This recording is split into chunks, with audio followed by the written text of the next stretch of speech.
Deep in a jungle filled with tall trees and sparkling rivers lived a young monkey named Momo. Momo was curious about everything. He asked questions all day long. Why do birds fly? Why do stars twinkle? Why do fireflies glow? And one night, he found a brand new question. Why was the moon so far away? The moon looked enormous. Round. Golden.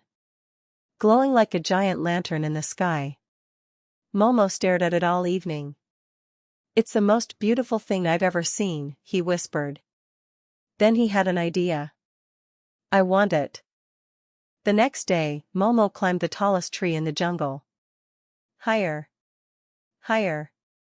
Higher. Until he reached the very top. Then he stretched both arms toward the sky. But the moon was still far away. Very far away. If the tallest tree isn't enough, Momo said, I'll make myself taller. So he stacked logs. Then rocks. Then more logs. The tower wobbled. Shook. And immediately collapsed. Momo landed in a bush. Feet first. The parrots laughed. The rabbits giggled. Even the turtles smiled. The moon isn't something you can catch, they said. But Momo wasn't ready to give up. That night, Momo walked beside the river. Suddenly he stopped. His eyes grew wide. There was the moon. Right there. Floating in the water. I knew it, shouted Momo. The moon came down. He reached into the water. Splash. The moon disappeared. He waited. Slowly the water became calm. And the moon returned. Momo tried everything. A basket. A fishing net. A bucket. Every time he scooped the moon, it vanished.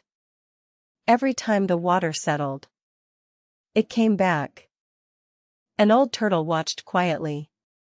Finally he said, Why do you want the moon so badly? Momo answered, Because it's beautiful. The turtle nodded. It is beautiful. Then he asked, If you catch it and lock it away, who will light the night sky? Momo blinked. He had never thought about that.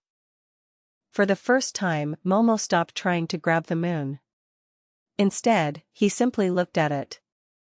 High above the trees. Shining over the jungle. Lighting the river. Lighting the mountains. Lighting everyone's home. Suddenly he understood. The moon wasn't in the river. The river was simply reflecting something wonderful. And some wonderful things weren't meant to be owned. They were meant to be shared. From that night on, Momo stopped trying to catch the moon. Instead, he invited all his friends to sit beside the river. Together they watched moonlight dance across the water. And somehow, that felt even better than owning it. Not everything beautiful needs to belong to us. Sometimes the greatest joy comes from simply appreciating what we already have.